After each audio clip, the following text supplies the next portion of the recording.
Hi guys, कैसे हैं आप सब। आई होप ठीक हो।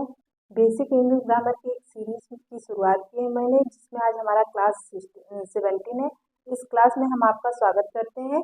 जैसे कि हम आपको बता रहे थे parts of speech. Parts of speech में हम आपको बता दिए थे नाउन। नाउन के बाद हमारा अगला पार्ट्स ऑफ स्पीच चल रहा था वर्ब। वर्ब के बारे में हम आपको बता रहे थे कि वर्ब क्या है, एक स्ट्रक्चर बनाए थे कि हमें क्या क्या पढ़ना है वर्ब में। तो पहला व्हाट इज अ वर्ब हम पढ़ चुके थे, टाइप ऑफ वर्ब भी पढ़ चुके हैं हम। और आज हम देखेंगे उसी टाइप ऑफ वर्ड में मॉडल मॉडल वर्ड जो हमारी होती हैं, जैसे कैन, कुड, वुड, शुड, ये जो होते हैं हमारे मॉडल वर्ड हैं। जितने मॉडल वर्ड हैं आज हम लिए हैं, आपको एक एक करके डिटेल में विथ एग्जाम्पल के साथ हम आपको बताएंगे। और उसके बाद हम बताएंगे कि रेगुलर एंड इनरेगुलर वर्ब। तो आइए देखते हैं कि आज की इस क्लास में हमें क्या सीखने को मिलता है। तो बिना टाइम वेस्ट किए आज की क्लास की शुरुआत करते हैं। Let's begin. देखिए, जैसा कि हमारा टॉपिक था पार्ट्स ऑफ स्पीच, और उसमें हमारा जो पार्ट्स ऑफ स्पीच था वो था वर्ब। वर्ब का मतलब होता है क्रिया। कार्य जो करते हैं उसे हम क्रिया कहते हैं। तो जैसा कि हम बताए थे कि जो सेंटेंस होता है पूरा इंग्लिश होता है। इंग्लिश का किसे कहते हैं? वर्ब को कहते हैं। क्यों कहते हैं? बिकॉज वर्ब के बिना कोई भी सेंटेंस बन नहीं सकता। जैसे कि अगर छोटा से छोटा वर्ड ले, गो, कम, से, ये वर्ब है। ये सबसे छोटा सेंटेंस है जो जिसमें वर्ब का यूज हुआ है। इसमें ना ऑब्जेक्ट का यूज हुआ ना सब्जेक्ट का, फिर भी ये सेंटेंस कंप्लीट है। तो आप जान गए कि कैसे वर्ब एक किंग है पूरे इंग्लिश का। देखिए, हमारा वर्ब में चल रहा था मॉडल। उसके पहले हमारा executive verb, helping verb, main verb सब कुछ पढ़ चुके हैं डिटेल से। आपको रिमाइंड कराना चाहते हैं कि जो वीडियो ना देखे हो इसके पहले वाले जो वर्ब के टाइप्स बताए हैं, तो प्लेलिस्ट में सारी वीडियो ऐड है, आप जाके देख सकते हैं और सीख सकते हैं कि वर्ब के प्रकार कितने हैं। बहुत ही इम्पोर्टेंट टॉपिक है वर्ब।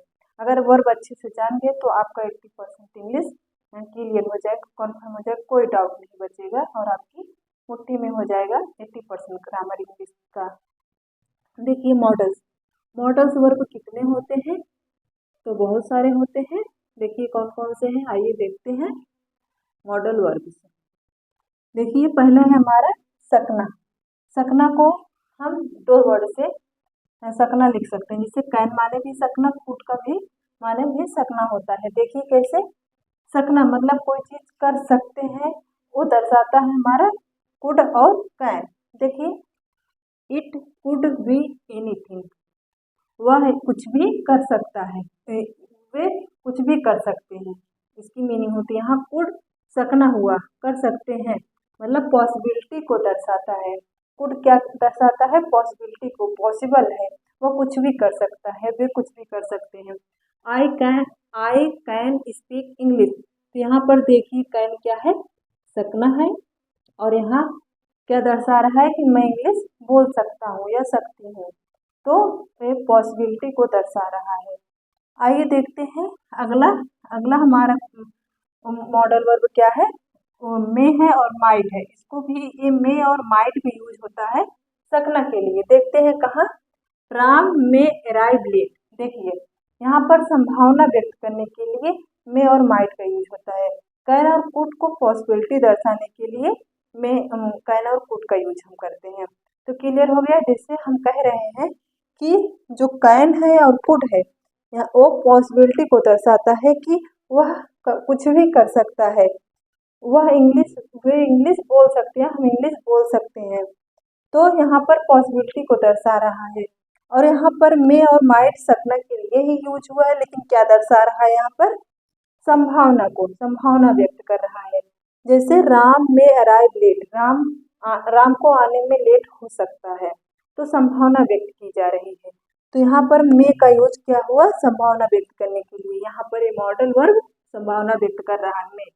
मे का मतलब भी सकना, कुड का मतलब भी सकना, कैन का मतलब भी सकना और माइट का मतलब भी सकना होता। आई माइट गो देयर, मैं वहां जा सकता हूँ, मैं वहां जा सकता हूँ। मतलब यहाँ पर भी संभावना हो सकता है, मैं वहां जा सकता हूँ, तो संभावना व्यक्त की जा रही है। तो यहाँ पर भी माइट का अर्थ सकना के लिए आया है। लेकिन दोनों वर्ड में, दोनों सेंटेंस में जो कुड है, कैन है, मे और माइट है, इनका यूजेस अलग अलग है। जैसे यहाँ पर हम बताएं, आपको पॉसिबिलिटी दर्शा रहा है, यहाँ पर संभावना व्यक्त की जा रही है। आगे देखते हैं, तीसरा हमारा है भविष्य। विल और वुड। विल और वुड का प्रयोग हम कब करते हैं? भविष्य के लिए करते हैं। भविष्य में जब कोई चीज या कोई बात कही जा रही हो तो वहाँ पर इस मॉडल वर्ब का प्रयोग विल और वुड का प्रयोग भविष्य को दर्शाने के लिए, भविष्य में दिखाने के लिए करते हैं। देखिए, Ram will do that. Ram will do that, Ram इसे करेगा। ठीक है, यहाँ पर राम इसे करेगा, तो क्या कब करेगा? भविष्य में करेगा। तो यहाँ पर विल क्या आया? भविष्य की बात बताने के लिए इसका यूज हुआ, इस मॉडल वर्ब का यूज हुआ। आगे देखिए, वुड लाइक सम टी। क्या आप कुछ चाय, आपको क्या चाय पसंद है? मतलब वुड लाइक सम टी, क्या आपको चाय पसंद है? मतलब कि यहाँ पर पहले आ गया मॉडल वर्ब, इसलिए एक क्वेश्चन मार्क हो गया, यहाँ पर क्वेश्चन हो गया। क्या आपको, मतलब आपको चाय पसंद है, यहाँ कह भी सकते हैं कि क्या आपको कुछ चाय पसंद है, तो कुछ कहना सही नहीं होगा कि आपको चाय पसंद है, तो आप ऐसा कह सकते हैं। अगला देखते हैं, चाहिए। चाहिए के लिए हम क्या यूज करते हैं? शैल और शुड। शैल और शुड हम किसके लिए यूज करते हैं? चाहिए। जब कोई चीज हमें चाहिए होता है उसके लिए हम शैल या शुड का यूज करते हैं। देखिए, यू शुड गो होम, तुम्हें घर जाना चाहिए, मतलब सजेशन दे रहा है, ऑर्डर दे रहा है, मतलब नैतिक कर्तव्यों के लिए भी हम चाहिए का यूज करते हैं। लेकिन कब? आगे हम देखेंगे। यू शुड गो होम, तुम्हें घर जाना चाहिए। आई हेल्प यू, क्या मैं आपकी हेल्प मतलब मदद करूं? क्या मैं आपकी मदद करूं? इसकी मीनिंग ये होगी। तो यहाँ पर शैल जो मॉडल वर्ब है वो पहले आया है, इसलिए यहाँ पर एक क्वेश्चन मार्क हो गया, क्वेश्चन हो गया, क्या मैं आपकी हेल्प करूं? तो इसकी मीनिंग ये होगी। आगे देखते हैं, करना चाहिए। यहाँ पर चाहिए के लिए शैल और शुड का प्रयोग किए, करना चाहिए मस्ट और ought to का हम प्रयोग करेंगे। देखिए, कब करेंगे? नैतिक कर्तव्यों के लिए। यहाँ पर हम किसी से कह रहे हैं बस कि आपको घर जाना चाहिए, मैं आपकी हेल्प करूं, मतलब पूछा जा रहा, बातचीत हो रही, लेकिन यहाँ पर करना चाहिए नैतिक कर्तव्यों के लिए आपको सजेशन दे रहे हैं, मतलब आपको ऑर्डर नहीं दे रहे, सजेशन दे रहे हैं कि करना चाहिए नैतिक कर्तव्यों के लिए। जैसे you must go to home, तुम्हें घर जाना ही चाहिए, मतलब जैसे कोई कह रहा है, आपको सजेशन दे रहा है कि आपके घर कोई प्रॉब्लम हो गई, तुम्हें घर जाना ही चाहिए, तो आप क्या कहेंगे? You must go to home, तुम्हें घर जाना ही चाहिए, इसकी मीनिंग ये होगी। अगला देखते हैं, दूसरा, you ought to go to home, तुम्हें घर जाना ही चाहिए। तो यहाँ पर भी जाना ही चाहिए के लिए आउट टू का प्रयोग हुआ, ये हमारा मॉडल वर्ब है और यहाँ पर मस्ट हमारा मॉडल वर्ब है। अगला देखते हैं, सिक्स नंबर क्या कह रहा है? करना जरूरी है। यहाँ पर चाहिए था, करना चाहिए था नैतिक कर्तव्यों के लिए, लेकिन कुछ काम करना बहुत जरूरी है, उसे करना है तो करना ही है। जैसे उसके लिए हम नीड का प्रयोग करेंगे, you need not worry about me, तुम्हें मेरी चिंता करने की कोई ज़रूरत नहीं, तुम्हें मेरी चिंता करने की कोई ज़रूरत नहीं। तो मतलब यहाँ पर ज़रूरत के लिए आया है, करना ही चाहिए, तो यहाँ पर नीड ये भी मॉडल वर्ब है। You do not need to worry about me, तुम्हें मेरी चिंता करने की कोई ज़रूरत नहीं, तो यहाँ पर भी ज़रूरत के लिए आया है क्या? नीड। अगला देखते हैं, हमारा सेवन क्या कह रहा है? साहस करना। साहस करना, करना का मतलब डेयर, डेयर मतलब होता है साहस करना। डेयर एनीवन गो देयर, क्या किसी में वहां जाने की हिम्मत है या साहस है? क्या किसी में वहां, डेयर माने वहां जाने की हिम्मत है या साहस है, तो इसकी मीनिंग यहाँ होगी। तो डेयर मतलब, डेयर क्या है? हमारा मॉडल वर्ब है, और सेंटेंस की शुरुआत इस मॉडल वर्ब से हुई, इसलिए यह हमारा क्वेश्चन मार्क हो गया। अगला देखते हैं, हमारे 2 नंबर का है, does anyone dare go to there, मतलब क्या किसी में वहां जाने की हिम्मत है? तो यहाँ पर भी देखिए, हेल्पिंग वर्ब से, सॉरी मॉडल वर्ब से शुरू हुआ, तो एक क्वेश्चन हो गया। तो यहाँ पर डेयर किस लिए हम यूज कर रहे हैं? हिम्मत दिखाने के लिए। तो ये हमारा क्या है? मॉडल वर्ब है। अगला देखते हैं, आठवां नंबर क्या कह रहा है? किया करता था या करती थी के लिए हम यूज टू का प्रयोग करेंगे। ये जो नीड डेयर यूज टू है हमारा सेमी मॉडल है। सेमी मॉडल मतलब 30 मॉडल थे, तो 30 मॉडल में हमारा 3 10 हमारा क्या था, मॉडल था, और 33 क्या था हमारा, सेमी मॉडल था। सेमी मॉडल 3 था। कौन कौन था, नीड, डेयर और यूज टू। तो देखिए यूज टू का प्रयोग हम कहाँ करेंगे, करता किया करती थी या किया करता था। देखिए I use to like coffee, मुझे कॉफ़ी पसंद हुआ करती थी। यहाँ देखिए I am use to coffee, मुझे मुझे कॉफ़ी की आदत है। तो आदत दर्शाने के लिए भी हम यूज टू का प्रयोग करते हैं। यहाँ पर देखिए हम मुझे कॉफ़ी की आदत है, तो ये बताने के लिए भी हम यूज टू का प्रयोग किए। और यहाँ पर मुझे कॉफ़ी पसंद हुआ करती थी के लिए भी यूज टू का प्रयोग किए। इस प्रकार हमारा मॉडल वर्ब जो था वो खत्म हुआ। अब देखते हैं वर्ब में जो हमारा रेगुलर वर्ब और इनरेगुलर वर्ब देखेंगे। रेगुलर वर्ब किसे कहते हैं और इनरेगुलर वर्ब किसे कहते हैं। उसके बाद हम वर्ब की फॉर्म देखेंगे, जैसे फर्स्ट सेकेंड थर्ड फॉर्म होती है। तो देखेंगे पहले जब तक रेगुलर वर्ब इनरेगुलर वर्ब नहीं जानेंगे तब तक हम फॉर्म को चेंज नहीं कर पाएंगे, और जब फॉर्म को नहीं चेंज कर पाएंगे तो हमारा जो सेंटेंस है वो गलत हो जाएगा। देखेंगे कि मतलब फर्स्ट फॉर्म क्या होती है, सेकेंड फॉर्म, ये किससे जानेंगे, रेगुलर है इनरेगुलर वर्ब से। देखिए वर्ब में दो है, regular verb, irregular verb. Irregular verb किसे कहते हैं, the second and third verb and in ED. Second और थर्ड जो बेस फॉर्म होता है उसके बाद सेकेंड और थर्ड फॉर्म जो होता है उसका इंड ईडी से हो, मतलब उस वर्ड का इंड ईडी से हो तो वो रेगुलर वर्ब है।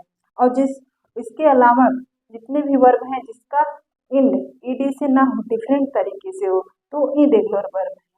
देखिए एग्जाम्पल से हम समझते हैं, जैसे लुक, लुक्ड, लुक्ड। क्या यहाँ बता रहे हैं, जैसे लुक,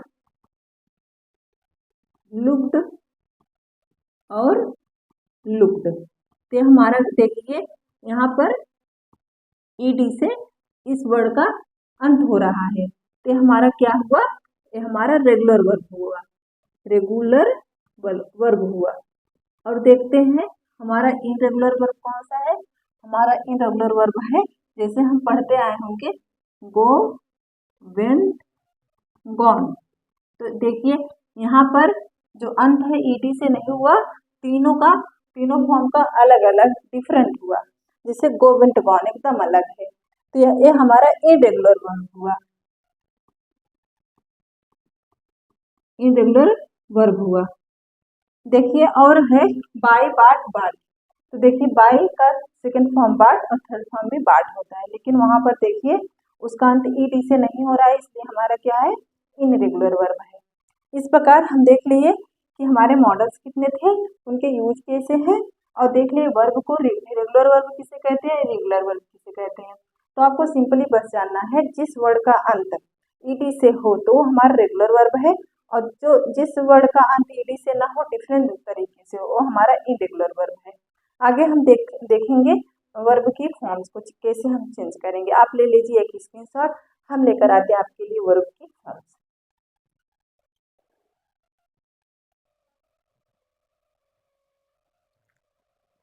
आइए हम देखते हैं वर्ब की फॉर्म कैसे चेंज होती है। वर्ब की फर्स्ट फॉर्म क्या होती है, सेकेंड फॉर्म क्या होती है, थर्ड फॉर्म क्या होती है, आईएनजी फॉर्म क्या होती है, ये सब हम आज देखेंगे। देखिए है हमारा कि जो वर्ब है, वर्ब के हम फॉर्म्स लिखे हैं, कौन कौन से फॉर्म होते हैं। पहला होता है बेस फॉर्म, दूसरा होता है पास्ट फॉर्म, पास्ट फॉर्म को ही कहते हैं second form, past participle form को कहते हैं थर्ड फॉर्म, प्रेजेंट फॉर्म को कहते हैं, प्रेजेंट में जो वर्ब यूज होता है उसमें फर्स्ट की वर्ब जो है, वर्ब का जो फर्स्ट फॉर्म है उसके साथ यस या येस लगाकर हम बनाते हैं। प्रेजेंट पार्टिसिपल में कौन सा फॉर्म यूज होता है, तो आइए देखिए प्रेजेंट पार्टिसिपल को हम आईएनजी फॉर्म भी कहते हैं, आईएनजी फॉर्म कहते हैं, या इसको कॉन्टिन्यूअस फॉर्म भी कह सकते हैं।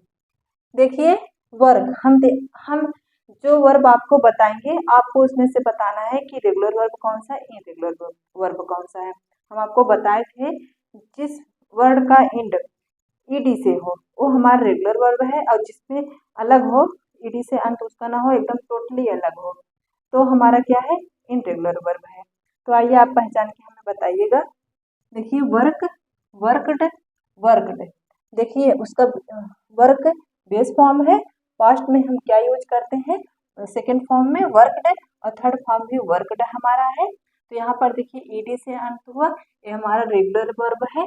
यहाँ पर देखिए प्रेजेंट में हम क्या यूज करेंगे, फर्स्ट की जो वर्ब की फर्स्ट फॉर्म है उसमें यस या यस लगाएंगे। देखिए वर्क है, वर्क में यस लगा दिए हम, यस या यस। देखिए यहाँ पर यस लगा है तो उसमें यस लगा है, तो कहीं पर यस और कहीं पर यस लगेगा। देखिए यहाँ पर देखिए वर्किंग, वर्किंग। देखिए यहाँ पर प्रेजेंट पार्टिसिपल या आईएनजी फॉर्म में हम आईएनजी लगा दिए, यहाँ पर हमारा वर्किंग हो गया। तो आप जान गए जो बेस फॉर्म हमारा है वर्क, और उसका पास्ट में हम क्या यूज करेंगे, वर्कड, पास्ट में सेकेंड फॉर्म में, और पास्ट पार्टिसिपल थर्ड फॉर्म हमारा क्या है, वर्कड, और प्रेजेंट में हम वर्ब की फर्स्ट फॉर्म में यस या यस लगा देंगे, जैसे बन गया वर्क्स। प्रेजेंट पार्टिसिपल या आईएनजी फॉर्म में हम आईएनजी जोड़ देंगे, हमारा बन जाएगा वर्किंग। इस प्रकार हम देखते हैं दूसरा हैंग। देखिए दोनों हैंग है, पहले का इस हैंग का मतलब होता है फांसी देना, और इस हैंग का मतलब होता है टांगना या लटकाना। तो इस प्रकार देखिए इस हैंग का मतलब फांसी देना होता है, इसका अगर हम पास्ट में सेकेंड फॉर्म बनाएंगे तो हैंग्ड होगा, थर्ड फॉर्म बनाएंगे तो हैंग्ड होगा। देखिए ईडी से अंत हुआ, ये हमारा रेगुलर वर्ब है। यहाँ पर देखिए यस या यस लगा देंगे वर्ब की फर्स्ट फॉर्म में, थैंक्स हुआ, और आईएनजी फॉर्म जोड़ देंगे तो हैंगिंग हो गया। इस प्रकार हम देखिए इस हैंग का तो ऐसे इसका फॉर्म चेंज हुआ, लेकिन हैंग का मतलब जो टांगना होता है तो इसका फॉर्म ऐसे चेंज होगा, हंग, हंग, हैंग्स, हैंगिंग। तो इसका एकदम अलग है। ये हमारा देखिए ईडी से अंत नहीं हुआ, ये हमारा इरेगुलर वर्ब है, ये हमारा रेगुलर वर्ब है। देखिए अगला हम देखते हैं कट। कट को कट, कट इसका सेकेंड फॉर्म भी कट है, थर्ड फॉर्म भी कट है, और प्रेजेंट फॉर्म भी इसका कट से मतलब यस, यस लग गया है, फर्स्ट वर्ब की फर्स्ट फॉर्म में यस लग गया है, और आईएनजी फॉर्म इसका कटिंग हो गया। इस प्रकार हम देखते हैं डू। डू का जो हम पास्ट में या सेकेंड फॉर्म क्या होता है जो हम पास्ट में यूज करते हैं, डिड। पास्ट पार्टिसिपल में जो यूज करेंगे थर्ड फॉर्म हमारा डन होगा, प्रेजेंट में हमारा डज होगा, बिकॉज जो बेस फॉर्म है यह वर्ब की फर्स्ट फॉर्म है, इसको वर्ब की फर्स्ट फॉर्म में हम कहते हैं। तो ये हमारा यस या यस लग गया, यहाँ पर हमारा सॉरी यस या यस लग गया, यहाँ पर यस लगा है, ये हमारा आईएनजी फॉर्म हो गया डूइंग। इस प्रकार हम देखेंगे बी। बी को जो पास्ट फॉर्म सेकेंड फॉर्म है वाज या वर लगेगा। देखिए एक वचन के साथ वाज और बहुवचन के साथ वर लगेगा। बीन हमारा थर्ड फॉर्म है, और प्रेजेंट में हम क्या यूज करते हैं, इज, एम या आर। इज हम सिंगुलर के साथ यूज करते हैं एक वचन के साथ, एम हम आई के साथ यूज करते हैं, आर हम बहुवचन के साथ यूज करते हैं। बीइंग हमारा आईएनजी फॉर्म है। इस प्रकार हम देखते हैं हैव। हैव का हेड है, हमारा सेकेंड फॉर्म हेड है, थर्ड फॉर्म भी हेड है, प्रेजेंट फॉर्म हमारा हैज है, और हमारा जो आईएनजी फॉर्म है हैविंग है। तो आप देख रहे हैं किस हिसाब से वर्ब जो वर्ब है हमारे कैसे उसकी फॉर्म चेंज हो रही है। आगे देखिए लुक्ड, हम बता दिए लुक उसका second form looked, third form looked, और जो प्रेजेंट फॉर्म है उसमें यस या यस लगा देंगे लुक्स, और जो हमारा आईएनजी फॉर्म है उसमें हम आईएनजी जोड़ देंगे तो हमारा लुकिंग हो जाएगा। इस प्रकार हम देख लिए कि यहाँ पर ईडी से अंत हुआ हमारा रेगुलर वर्ब हुआ, यहाँ पर ईडी से अंत हुआ यहाँ हमारा रेगुलर वर्ब हुआ, लेकिन यहाँ पर देखिए ईडी से अंत नहीं हो रहा है इसलिए हमारा इरेगुलर वर्ब है। तो आप पहचान के बताइएगा कौन कौन सा रेगुलर वर्ब है, कौन कौन सा इरेगुलर वर्ब है। और आपके पास भी कोई वर्ब हो जो इरेगुलर और रेगुलर हो तो कमेंट करके जरूर बताइएगा, हम आपके कमेंट का जवाब देंगे। देखिए यहाँ पर लुक्स, लुकिंग, ये हो गया। आज देखिए गो। देखिए गो का एकदम अलग है। गो का बेस फॉर्म तो गो है, मतलब फर्स्ट फॉर्म, सेकेंड फॉर्म हमारा वेंट है, थर्ड फॉर्म हमारा गॉन, गॉन है, और यहाँ पर देखिए प्रेजेंट में जो यूज करेंगे यस, यस या यस लगाकर गोज हो जाएगा, आईएनजी फॉर्म हमारा गोइंग है। इस प्रकार हम देख लिए कि वर्ब की फॉर्म कैसे चेंज होती है। फर्स्ट फॉर्म क्या होती है, सेकेंड फॉर्म। फर्स्ट फॉर्म मतलब पास्ट में क्या यूज होगा, फ्यूचर में क्या यूज होगा, और उसका आईएनजी कैसे बनेगा, और उसका बहुवचन कैसे प्रेजेंट में उसका कैसे यूज होगा। तो ये हमारे जो मेन वर्ब थे, मेन मतलब जितने वर्ब थे, जैसे work, hang, hang, cut, do को डू के अंदर आ जाता है डिड, मतलब डू हमारा बेस फॉर्म है, बी, हैव, लुक और गो। इस प्रकार हम देख लिए कैसे इसके यूजेस किए। तो आई होप आपके समझ में आ गया हो। हम अगली वीडियो में आपको बताएंगे अगला पार्ट्स ऑफ स्पीच। अगला पार्ट्स ऑफ स्पीच हमारा क्या है, प्रोनाउन। हम अगली वीडियो में लेकर आएंगे आपके लिए प्रोनाउन।